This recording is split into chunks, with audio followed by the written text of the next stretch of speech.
you doing, YouTube? It's your guy, not the average trucker. Figured I'd drop a quick video about a silly driver. I just had one of my drivers, man, about 2 weeks ago.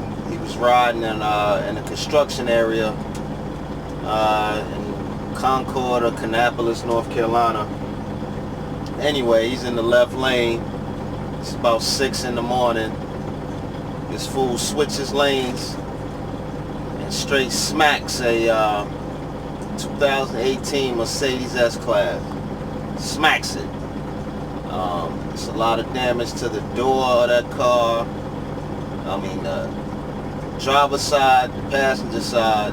The driver's side, the rear passenger on the driver's side, as well as the fender. You know, he did a good smack job on that vehicle. You know, he pull over.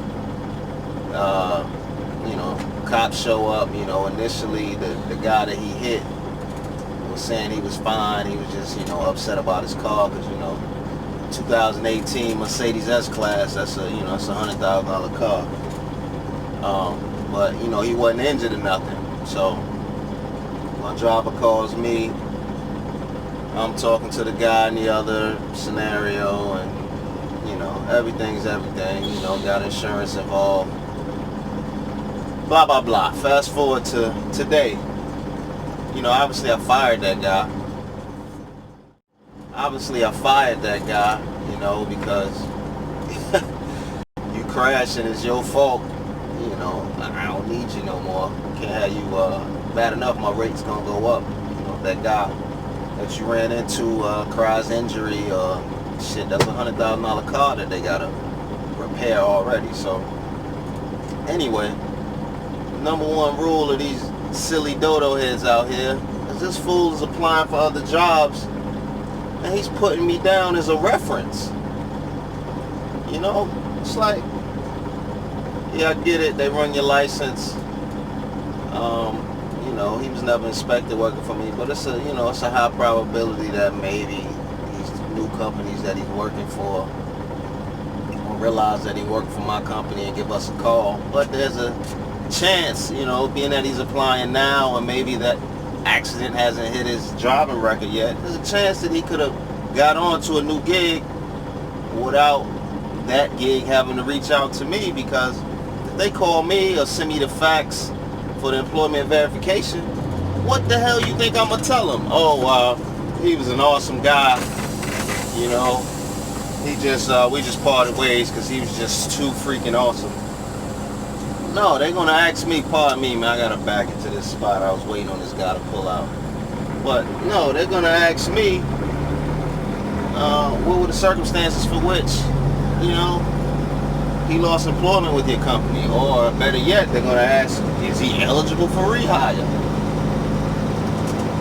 And I just thought that was extremely hilarious, because, from one man to the next, yeah, you cost me money, by crashing my truck. Luckily the cargo was good, the trailer was good, but I had to replace the hood, the bumper, and the passenger side fender on my truck. So the bill from the body shop was like $6,800, and I paid that. I ain't let my insurance handle that. I went ahead and knocked that out. But so exactly what do you think I'm gonna tell this new company that's asking me about you? Because the funny thing is, like, a couple days before, I was talking to my wife because dude annoyed me. I'm tracking my truck, and he's a local guy. He's home every day, so he don't have a stressful life that some of y'all OTR guys got. But I'm tracking my truck, and he had to be somewhere that was about 2.5 hours from where, he parks the truck at night. And I'm tracking the truck, and this dude, the truck isn't moving. And I'm looking, and I'm like, oh, well, he got to be there at 9. And it's currently 6 a.m. So I'm like, well, technically it's only a 2.5 hour drive. And he don't have to be there for 3 hours. Maybe, he in the process of leaving his house, going to, jump in the truck. Who knows? I'm giving him the benefit of the doubt. Another 15 minutes pass, and I see that my truck isn't even idling, meaning he hadn't even turned the truck on, let alone left. So, he's on the verge of actually being late. So I call this fool. This dude is knocked out sleep, snoring, hello, man, I overslept. So I'm telling my wife at that point, one thing about me, I'm a small company, I've been in business 10 years, however, your reputation is all you got as a small company, because naturally we charge a little more than these big carriers, because those bigger carriers, they're all about volume. They're not necessarily about the profit that they make on each load, because shit, they got 1,000 trucks. So me, I gotta charge a little more, and to justify charging a little more is totally based on service, So if we're gonna be late, you can't work for me. So I'm telling him, listen, man, you're a grown man. I can't be calling you to wake you up so that you can go deliver a load. And this dude has been working for me for, pushing a year. So I'm telling my wife, man, because that was like the second or third time in that year span that I had to call this fool and wake him up.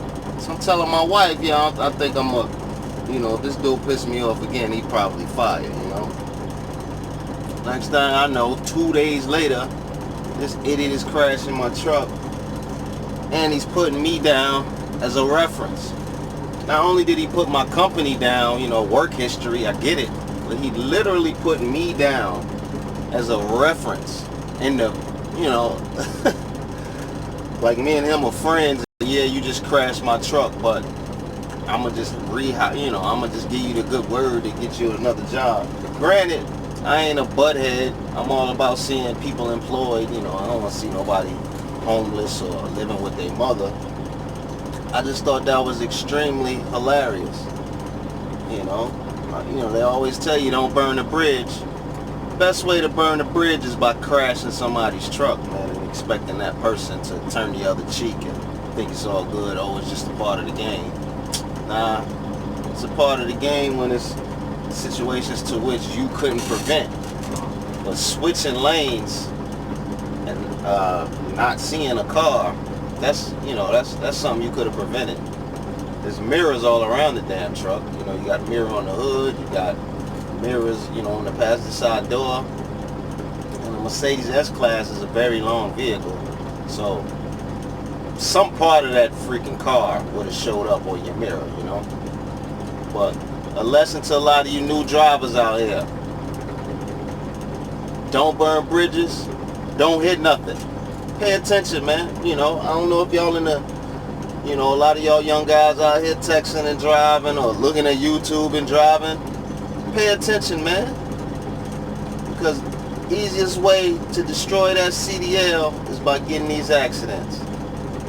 You might have been with some Swift or JB Hunt or whoever, CR England out here trying to get your 6 months to a year in so that you can get a better job.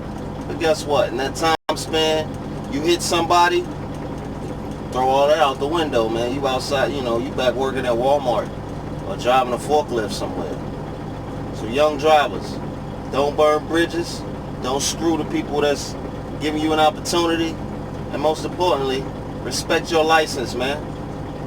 That's how you making your money. You don't see doctors out here doing dumb stuff to ruin their medical license. Pay attention, man. Don't be a distracted driver. You heard? It's your man. Whatever my name is. What's my name again? Not your average trucker.